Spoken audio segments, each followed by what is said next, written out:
Hello everyone, and welcome to another beer review. Now, I'm going away. I'm going away for a few days. I'm going to be meeting up with the wife for her birthday. She's over in Russia just now, so we're going to meet up in some Baltic countries and spend some time together and pretend we like each other. And hopefully it goes well and people believe it. So I'm trying to cram in as many kind of beer reviews before I go so I can kind of upload them so you can continue to suffer while I'm away. You think I'm joking? So today we're doing a beer that I think it was first brought out in 1999. It's brought out occasionally, it's not brought out every year. It's available in cask as well as bottles, and I probably would surmise that it loses a bit compared to the keg and the bottle. So the bottle kind of version will probably lose a bit compared to the keg. But it's Fuller's Red Fox Tawny Hale. Santa's coming apparently, because it looks very kind of like, oh, Santa's coming. But knowing my luck, it probably won't be something that, it might make Santa come, but it sure as hell ain't going to make me. That type of scenario. But yes, so it's, where did I pay? I bought a few bottles of this. Not because I really wanted to, but just I'm kind of, how would you say, kind of disappointed with Fuller's. So when I was ordering this, I thought there's nothing else I really want. I could have went for other stuff, but really I'd rather spend my money on something else or drink something else. I just didn't really want anything else. So I bought 2 packs of this just to see what it's like. And of course also I'll give some away to friends and long-term sufferers of my acquaintance. Now it's 4.3%. I think it's roughly about £15.50 or £16 for 8 bottles. But of course, I'll cover it all down below in the beer facts. So it's got a little bit written on it. It says, tawny in colour with an off-white head of lacy bubbles. Red Fox features forest fruit on the nose, while the taste offers biscuit and caramel. A beer with the tang of blackberry, toast, and marmalade on the finish. Marmalade. Ah dear.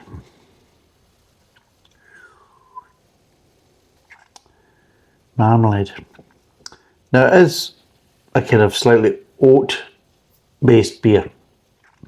So there is barley, oats and rye in this beer. And I think it's quite oaty if I remember rightly. So let's crack it open and get it poured. We'll see what this is like.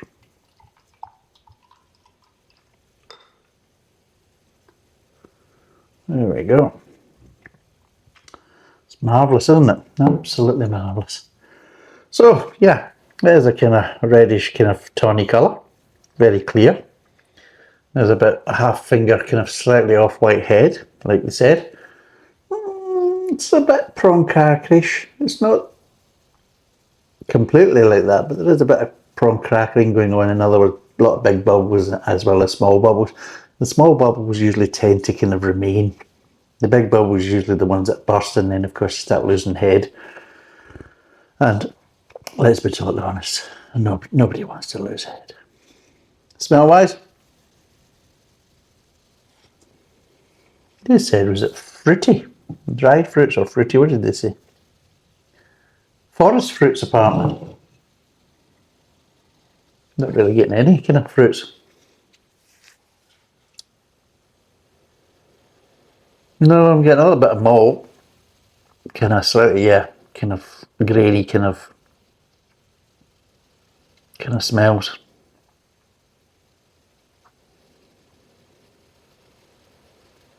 But that's it. There's not really much of an aroma. I love it when you read these bottles and oh, it smells like this and it smells like that, and you smell it and think, is it me? Because I can smell fuck all, you know. Yeah, you're smelling it thinking, is it me? I can smell everything bloody else, you know. If anybody says smell that, like, oh, and then you come down to beer, oh, it smells of this, smells of that, and you're like, a lot of the times when they describe the smell, a lot of times you smell it and you think, well, either I don't smell what they're smelling or I don't smell anything really at all.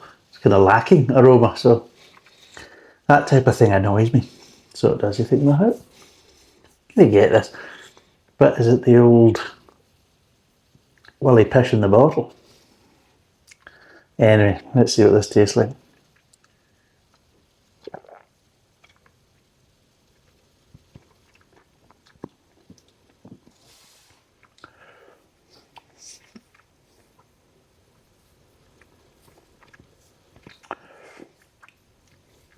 First standout thing, yes, oats.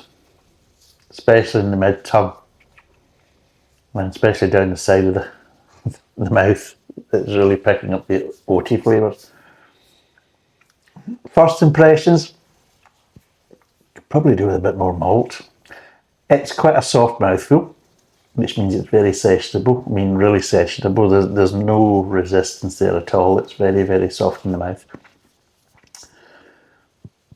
But they're saying caramel. There's a little bit of bitterness at the back end. But it's just they're saying taste offers biscuit and I'm not really getting so much caramel. Maybe getting a little bit of biscuit and, of course, especially an oaty biscuit. But I'm really not getting the caramel and the malt so much. It was a bit disappointing. I know it's sessionable, but personally, just an initial kind of first tasting is I want a little bit more. Just want a little bit more malt to it. Or maybe just a little bit more flavour to the malt that's there. I'll put down below what malts they use and what hops are in it and things like that.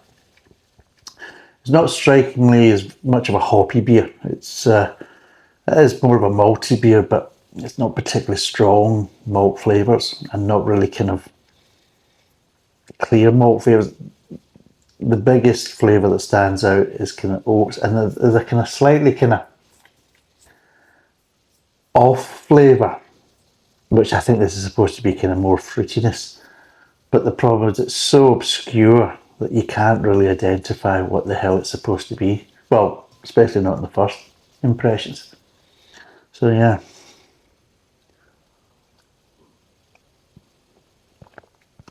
So yeah, I'm going to be away for just over a week.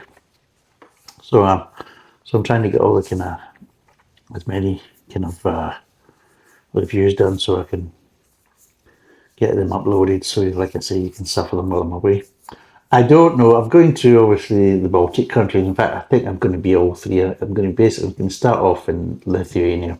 I was going to travel through Latvia, and then obviously I'm going to end up in Estonia, and then obviously come back again. Back to because I'm flying back out of Lithuania. But I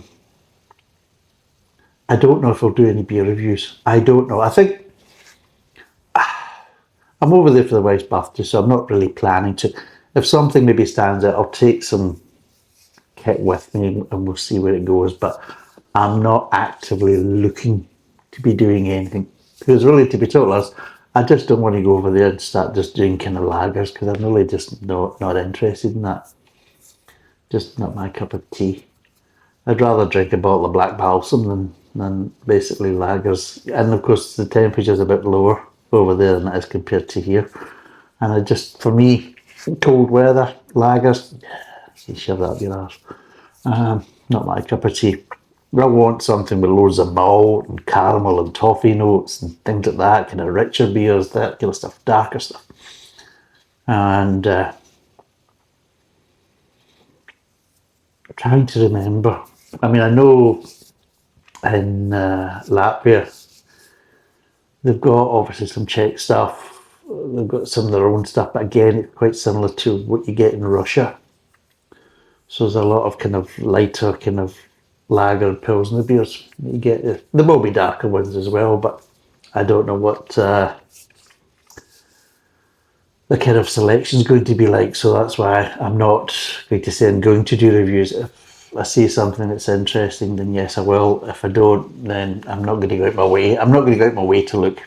And I get there first because they're coming from Russia, so I'll get there before they do. They'll be arriving later on in the day, so I'm going to go. I've got my orders to go to the supermarket and get provisions. Or as we say in Scotland, the messages. So I'm going to get the messages. So I'll have a week and I'll look about, and if there is something, then I'll maybe get them and maybe do a couple of reviews before they arrive or something. I don't know. We'll see.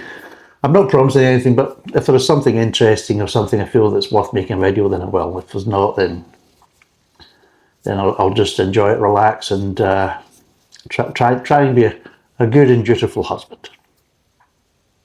Yeah, I'm going to get pushed. Yeah. So yeah, there you go. But saying that, the way he says, bring me a bottle of bells when you come over, because I think she's planning to get pushed as well. And it's a good way, because it means that we basically we got on better together, you know. And I'm looking at her thinking, who the hell are you? And she's looking at me thinking, she did. You know what I mean? That type of thing. It's all good. But yeah, that's...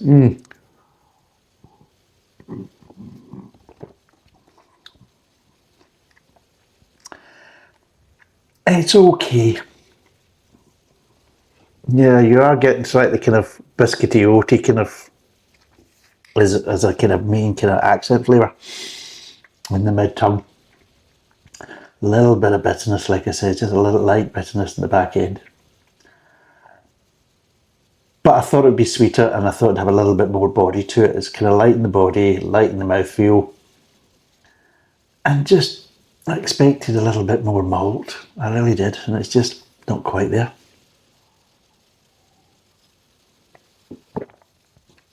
And I know it's supposed to be sessionable and everything else, and I understand that, but there was room there to give it a little bit more. I just feel it's a case as though by not having that little bit more malt feel to it, to me it just feels a bit cheap. To me it does. It feels as if like you're kind of cutting a corner. And going by some of the beers recently from Fuller's and everything else, and some of the well-known beers, what some of them are kind of tasting like as well. That's another reason why I didn't want to buy anything else. I'll just get more of this and then I can give it away because people haven't tried it, things like that. Give it away to friends and family and things like that, rather than buying stuff, because it's disappointing, because some of the well-known beers, I can't say what it's like in the cask, but definitely in the bottles, it's going downhill. It's not quite as good as what it used to be, and it's not just me thinking that, it's quite a lot of people thinking that. And this one again, it just feels that, you know, it used to be that you drink it and you think, well, you might not like the beer, but you can appreciate the quality and the kind of level of kind of brewing skill. I'm not getting that now. I think the kind of honeymoon period's over with this. I think it's been like that for,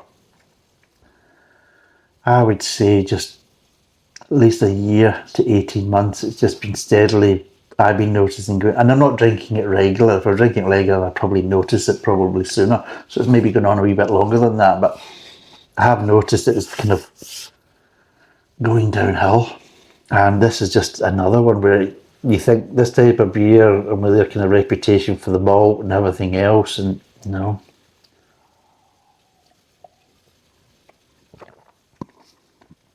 Yeah, it's too soft, lacking flavour, lacking body. I know you want to try and keep it sessionable, but you're now kind of making it a bit watery, and it feels like it's lacking quality. It really does, which is quite disappointing.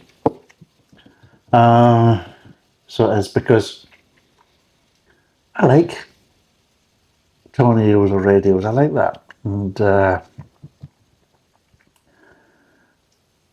and I like that kind of richness. I mean, yeah, they're more sessionable, but there's a bit of richness to them. And no, this just doesn't have it. It's just, I had a radio when I was over in Portugal, and it was spot on. It had the nice level of malt, it had the biscuit, and all that kind of stuff. It was everything, nice level of sweetness, nice little bitter edge at the back end. And it just, you just go down the boop, boop, boop, just ticking all the boxes, thinking, yep, they've got it spot on. And then I'm drinking this, and I'm thinking, I'm ticking the boxes of all the things that aren't there. You know, it isn't malty enough. It's very oaty, but you know, it's just kind of like one dimensional. There's a kind of strange kind of flavour in the mid tongue that kind of could be classed as fruit, but I honestly really don't know.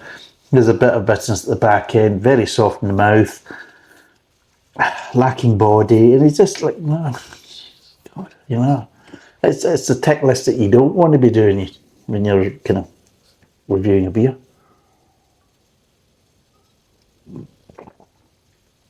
So let's break down these flavours.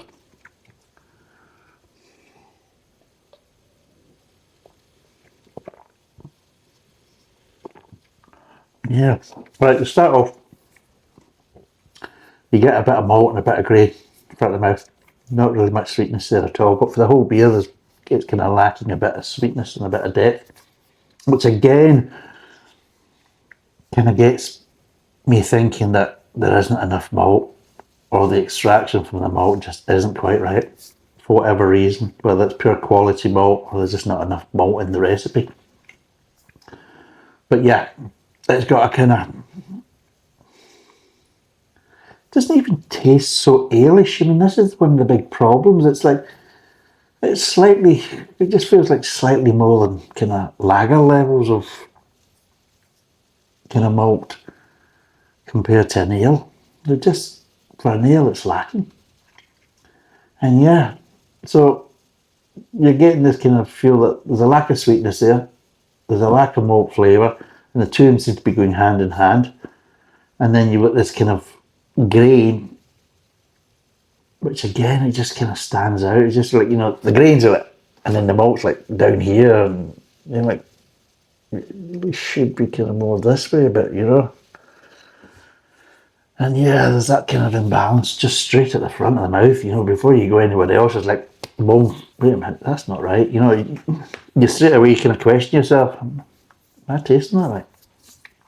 Moves on to the mid tongue, and that's when you start getting the oats coming through. So the grain's kind of there, but then it starts to kind of, it feels like it's kind of clearing a bit, and you're starting to pick up more of the oat flavours. You get this strange kind of off flavour that could be kind of like forest fruits, kind of red berries, blackberries, that type of stuff. But it doesn't actually taste like fruit. It's not giving you any kind of dried fruit or any feel like that. It's just giving you a slightly kind of off flavour that you could think, well, that could be edging towards a kind of fruity kind of esque flavour, but it's so obscure. It's, you can't really say for certain.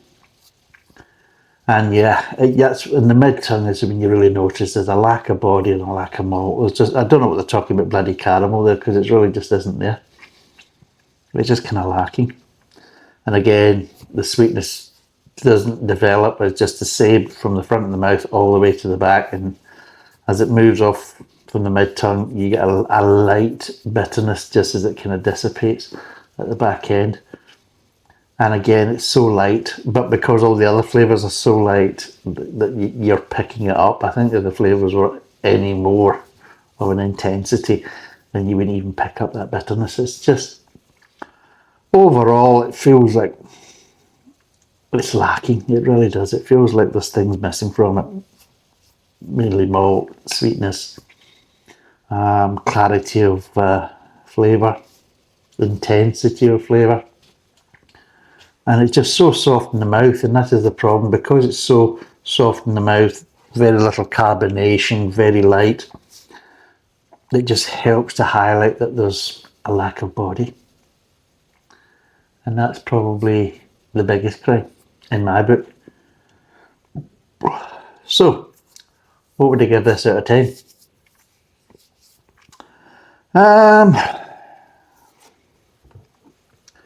Well, it's roughly about £2 a bottle.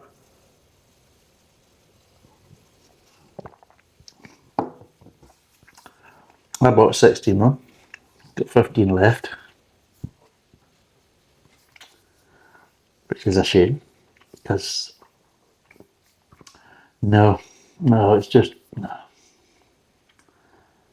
It's just a sad beer. It really does. For me, it could be so much better. It just feels like it epitomises where Fuller's is right now.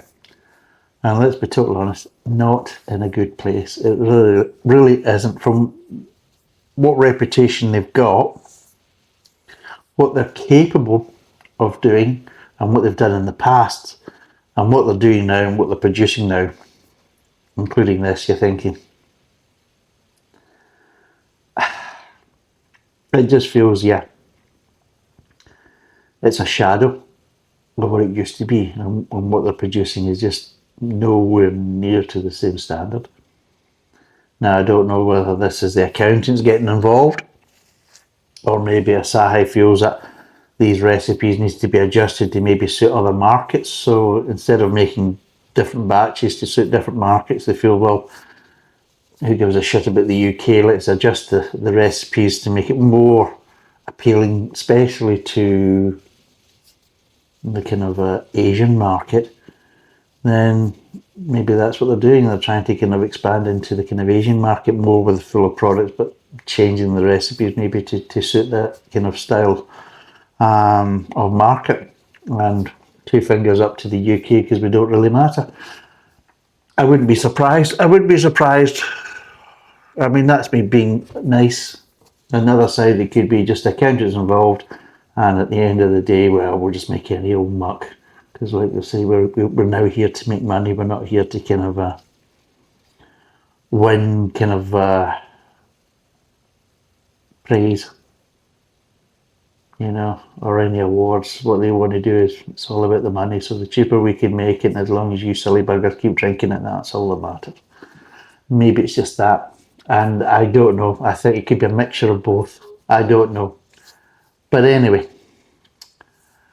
out of 10, I'm going to give this 4. So it's not good.